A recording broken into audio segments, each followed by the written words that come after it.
नमस्कार. सध्या देशामध्ये खाद्यतेलाची मागणी पुरवठ्यापेक्षा खूपच अधिक आहे असे आढळून आले आहे.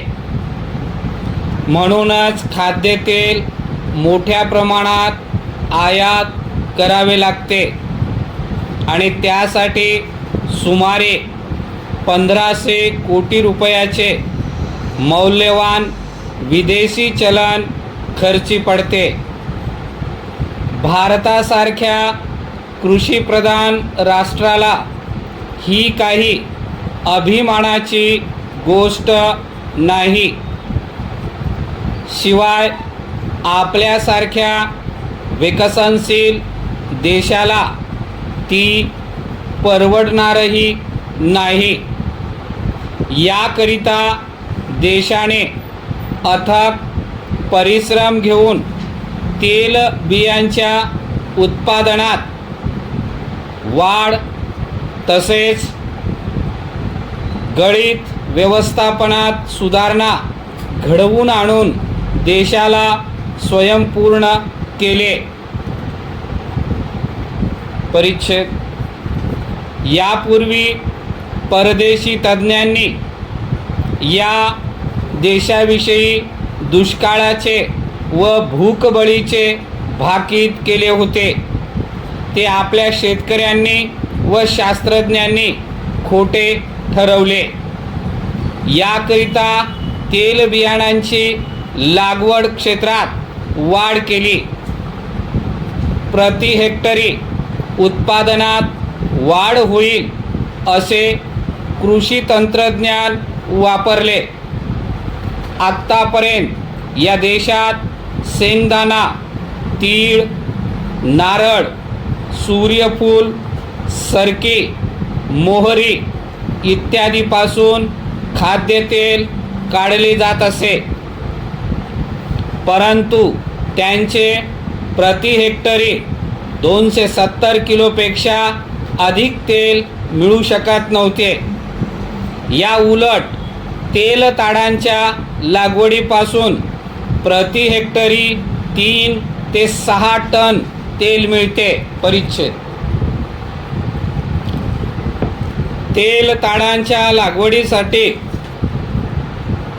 उष्ण व दमट हवामानाची आवश्यकता लक्षात घेऊन महाराष्ट्र राज्यातील कोकण विभाग अशा लागवडीस उपयुक्त असल्यामुळे भारत सरकार व राज्य शासनाच्या उद्योग विभागाच्या संयुक्त विद्यमाने कोकणात 1000 हेक्टरमध्ये तेल ताडांची लागवडीचा महत्त्वाकांक्षी प्रकल्प कोकण विकास महामंडळामार्फत 1989-90 पासून कार्यान्वित करण्यात आला.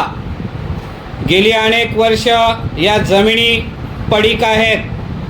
बेसुमार वृक्षतोड, मशागतीचा अभाव, भरपूर पाऊस असूनही जमिनीच्या चढ उतारामुळे जमिनीची धूप होत आहे. यामुळे या सर्व जमिनी नापिकतेकडे झुकत आहेत. परिच्छेद. कोकणात कुठेही कोणतीही झाड लावा, योग्य मशागत जोपासना केली की ते भरपूर फुलते फळते असा अनुभव आहे. यासाठी सिंचनाची व्यवस्था आणि पाणी उपलब्ध करणे आवश्यक आहे. परिच्छेद. तेल ताडांची लागवड केल्यापासून 4 ते 5 वर्षात झाडे फळे देऊ लागतात. 6 ते 7 वर्षापासून लागवड व्यापारीदृष्ट्या किफायतशीर ठरते. फळापासून तेल गाळण्यासाठी गिरणी जवळ असणे आवश्यक आहे. यापुढे असे प्रकल्प खाजगीकरणाच्या माध्यमातून व्हावेत अशी अपेक्षा आहे. त्याचप्रमाणे सहकारी तत्वावर ही लागवड केल्यास चांगल्या प्रकारे उत्पन्न मिळू शकेल.